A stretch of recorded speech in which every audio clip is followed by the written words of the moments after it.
This is Mac OS Ken. Waking investors to Apple and AI, capitalizing on the Olympics without saying Olympics.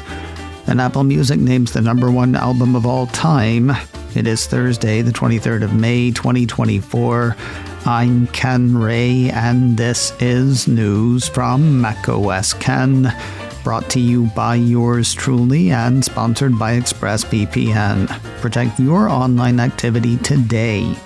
Sign up for a year and get an extra 3 months free at expressvpn.com/macosken. This show is also supported by people like you, patrons through Patreon. Find out more and add your support at patreon.com/macosken. You ever have a thing happen that lets you know just how different your lived experience is than somebody else's? I'll give you an example. I was talking to a friend the other day and offhandedly mentioned Apple Vision Pro, to which my friend said, "What is that?" Here's another. 2 days before Apple's Let Loose event, a friend emailed to ask when we were expecting new iPads. Here is yet another. A Barron's piece I was reading yesterday talked about Apple's AI ambitions as sailing under the radar. I guess if you're not spending 5 days a week listening to a podcast about Apple, or 5 days a week skimming between 50 and 100 articles per day about Apple before diving deeper on 10 or so to produce a podcast about Apple, Apple sailing in under the radar on AI could be true. Whatever the case, Barron seems to be trying to shake that cat out of the bag. The financial site posted an article Wednesday letting people who don't know about Apple's planned AI announcements at WWDC, and believe it or not, those people do exist. Yeah, Barron's was letting those people know about those AI announcements. Barron's article seems to argue that whatever Apple announces could drive up the company's share price. According to the report, the more established AI names have found earnings season tough going. Advanced Micro Devices, Palantir, and Super Microcomputer are just some of the tech companies that reported stellar earnings but saw their shares tumble. Here's the thing, though. The piece points out that AI names have already seen a massive run-up over the past year because of all of the AI hype. Not unlike Apple in hardware and services, the biggest names in AI can't just do well. They have to crush it. Otherwise, their results are seen as a letdown. While Apple has a track record for execution, it has no real showing in AI yet. With the first generation of AI winners struggling a bit under the weight of great expectations, Barron says investors are on the hunt for the next cohort of hidden gems, and they think that could include Apple. Agreeing with Barron's, a guy who's sort of on shares of the Cupertino company, another piece from the site plays coy with the headline, "Apple stock is close to positive for a year. What could drive it even higher?" WWDC and AI announcements. Apple shares have been on a tear of late, going from a low of $165 last month to over $190 this week. According to the report, the catalyst looks to be increasing optimism around what might be announced at Apple's Worldwide Developers Conference, which will be held the 10th through the 14th of June. The company is widely expected to announce the integration of AI into its iPhones, including a refreshed version of its Siri digital assistant. Enter UBS analyst David Vogt.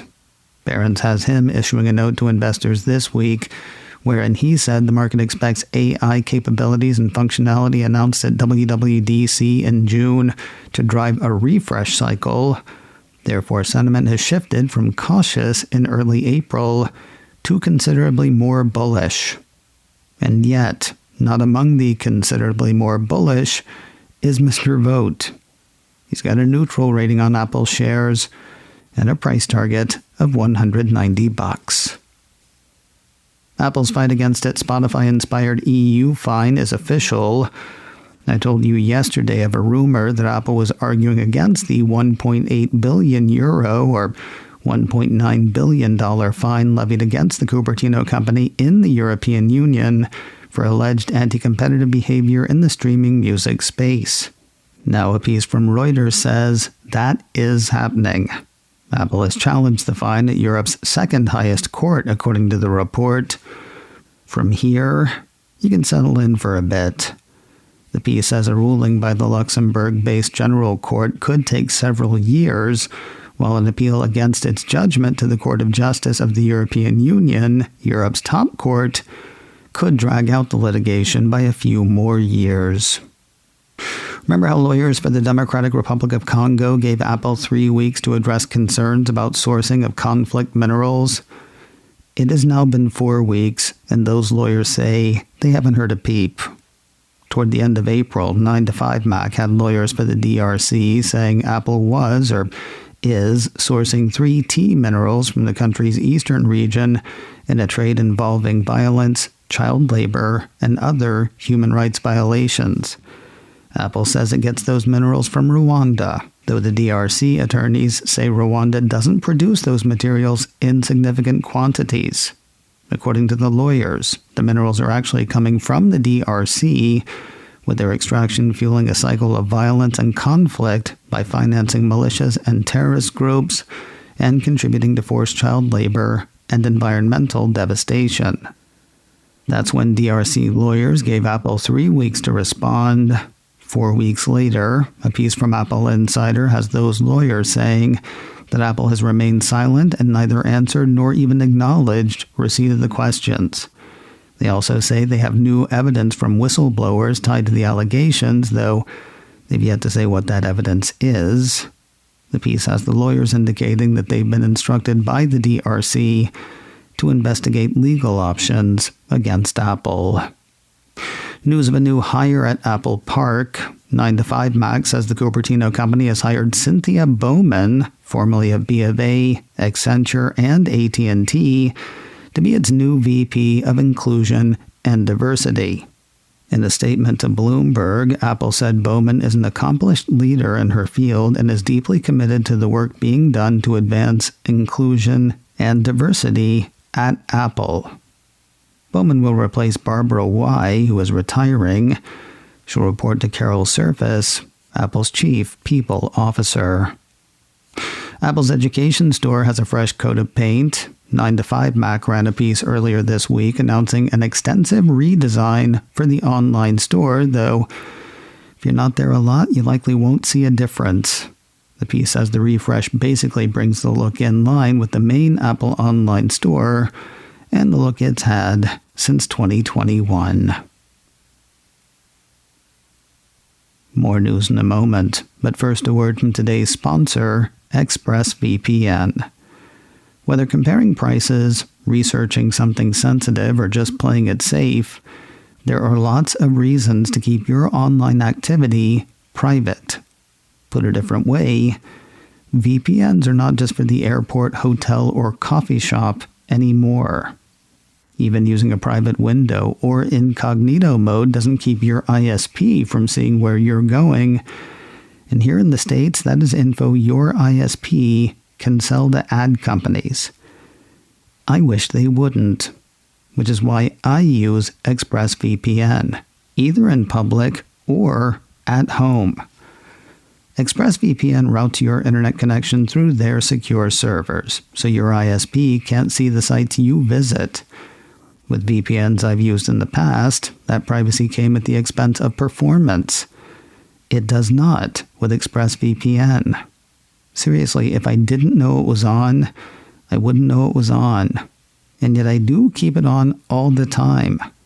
And it's available on all of your devices, phones, computers, smart TVs. Protect your online activity today with the VPN rated #1 by CNET and Mashable. Visit my exclusive link, expressvpn.com/macOSKen, and you can get an extra 3 months free on a 1-year package. That's expressvpn.com/macOSKen to learn more. expressvpn.com/macOSKen. How does a major corporation like Apple capitalize on this year's Summer Olympics in Paris without saying the word Summer Olympics? You go around them, and you literally help people get around them. I told you yesterday of Navigo support hitting Apple Wallet that'll let Parisians and visitors to the city, for whatever reason, pay for public transit using their iPhone or Apple Watch. Now CNET has word of another update from the Cupertino company, this one for Apple Maps. Starting this week, the piece says, Apple Maps will now show real-time updates for the Paris Metro, RER, Paris Tramway, RATP buses, and more. Riders will see detailed transit schedules, live departure and arrival times, as well as system connections to make getting around more painless. Or they could just jump from thing to thing. I know they're still months away, but I have been very unaware of this year's Olympics. I don't think I realized they were happening in Paris. So I thought nothing of the latest immersive video hitting tomorrow for Apple Vision Pro. 9to5Mac says viewers using Apple's spatial computer will be treated to a 12-minute Parisian parkour video. The piece has Apple offering a short description saying, join the world's leading parkour athletes on a gravity-defying trek across the streets and rooftops of Paris. You know, if that's how they were getting the torch to the ceremony, that might have gotten my attention. Speaking of Apple Vision Pro and immersive entertainment, Marvel's What If experience for Apple's headset is happening sooner than I expected. Upload VR says What If, an immersive story, will be available to Apple Vision Pro users starting next Thursday, the 30th of May. The report says the title promises an hour-long journey that will take users face-to-face with variants from across the Marvel universe. If you've got one of Apple's $3,500 headsets, you're probably not going to sweat the cost of an app. You really don't need to sweat this one, though. The piece says the title will be free for a limited time. If you want to see what you're missing or what you might get into if you have an Apple Vision Pro, there is a non-immersive What If, an immersive story trailer on YouTube. Shazam can now more easily do its thing in the background. A piece from Mac Rumors says Apple on Wednesday added support for live activities to its Audio ID application. According to the report, Shazam's live activities keep the user updated when searching for music in the background, which the site says is particularly useful when multitasking or identifying songs in other apps. And finally today, speaking of identifying songs, Apple Music has cycled through the top 100 albums of all time. In case you've forgotten, another piece from Mac Rumors says the selection process involved Apple Music experts and a group of artists, songwriters, producers, and industry professionals. The ranking is described as a modern 21st century evaluation of the greatest records ever made, created independently of streaming statistics. A number of articles about the final installment said Apple's pick for number one was controversial. I think we all knew it was going to be, though I doubt any of us would have called what they actually eventually ended up picking.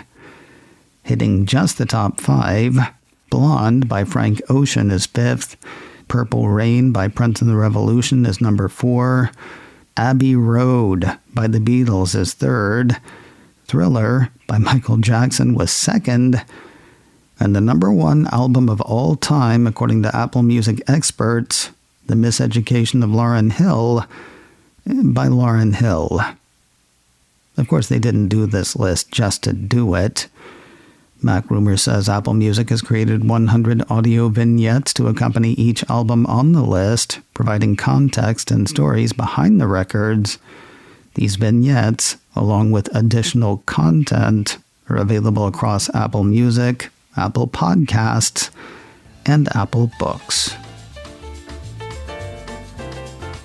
macOS Ken, brought to you by me and sponsored by ExpressVPN. Sign up for a year and get an extra 3 months free at expressvpn.com/macOSKen.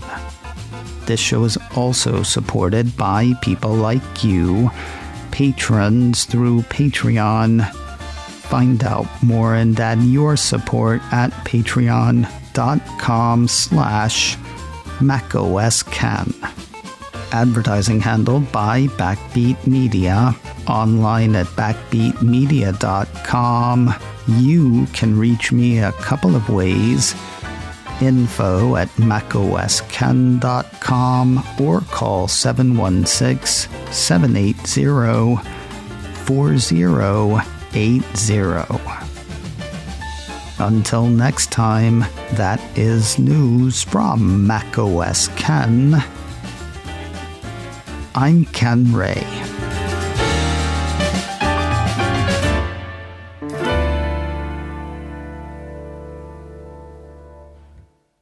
Ciao.